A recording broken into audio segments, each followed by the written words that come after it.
So as holidaymakers travel during one of the busiest periods on the country's roads, police have confirmed that they are still experiencing a shortage of drunk driving testing kits. Like Ntimane is convener of the National Liquor Traders Association, with us now to talk about the festive season period, Lucky, because you, in fact, as an organization, are playing an active role this year in making sure as many people arrive alive. Yes, indeed. Thank you for the opportunity. We saw it necessary to play an active role in our society and community by partnering with like-minded organizations like Santaco to ensure that we address the issue of road safety in our country, as we know that the festive seasons carry with them, the burden of road carnage. But we also needed to play an active role as a liquor industry to ensure that, we do our part as far as drinking and driving is concerned. And we are grateful that Santaco was able to partner with us to look at issues of ensuring that we do vehicle checklists at key taxi ranks that transport people far and wide across the country. So we feel that this is an initiative that is going to bear fruits, but more still need to be done to ensure that we're able to penetrate, across the country to ensure that the issue of road safety is taken seriously by all and sundry. You could have partnered with any other transport federation in the country. Why Santaco? Why the taxi industry specifically? So if you look at Santaco, they've got a captured audience of 16 million people per day at peak that they transport. But also Santaco is the authority of the taxi industry in the country. So it is the only industry body that is able then to communicate widely across the taxi fraternity. So partnering with them only makes sense because if you look at the tavern space, we have a footfall of between 8 and 10 million people working in our taverns on a monthly basis based on the 39,000 taverns that we have. So the partnership between Santaco and the taxi industry, tavern industry gives you almost a reach of about 28 million people in the country. So that is a big audience to be able to influence. So we feel that the behavioral change campaigns that we are running around road safety will be able to make an impact in those that matter the most, which is our commuters and our consumers. Do you think the fact that you are a liquor traders association makes the message coming from you more easy to receive, shall we say, on the other end of the people you are communicating to?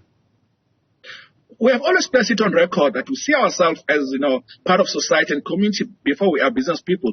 But also the fact that we sell a very sensitive product to most, which is alcohol, means that for us to be able to play an active role, it will give us credibility amongst those that need to hear the message of drink and driving. So we feel that we are at the right space to play at. And partnering with Santaco, a credible taxi organization, also give us a lot of mileage in terms of us being able to communicate the right messaging around road safety. We know that people that tend to lose their lives around this time, are breadwinners, are those people that are important in their families, are people that are able to work and support their families. So we are saying that those need to be safe.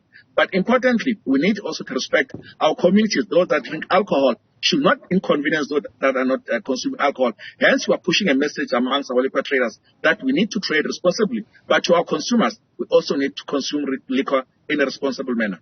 I was referring at the beginning of the program, in fact, our section with you, about a report by News 24 today about a shortage of drunk driving testing kits.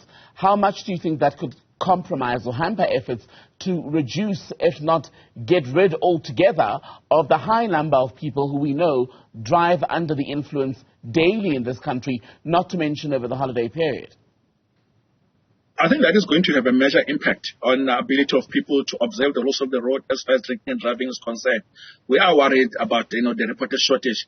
As we know that in our country, people tend to take chances. I think people get joy by breaking the law. So now that we do not have an important component to be able to address the issue of drinking and driving, it is going to be a problem. But we are calling on the conscience of our people, to not test the law, to not take chances and drink and drive, because this goes far beyond the issue of being a law, but it's about taking care of ourselves, taking care of our families, and ensuring that we are safe on the road. The issue that we've bemoaned as the alcohol industry has always been the issue of enforcement.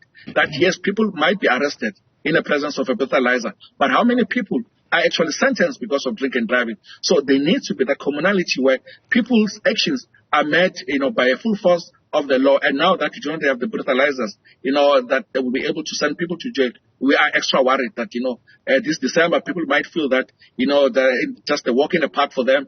and then that it's a miracle Christmas that I can continue to drink alcohol and get behind the wheels without any consequence whatsoever.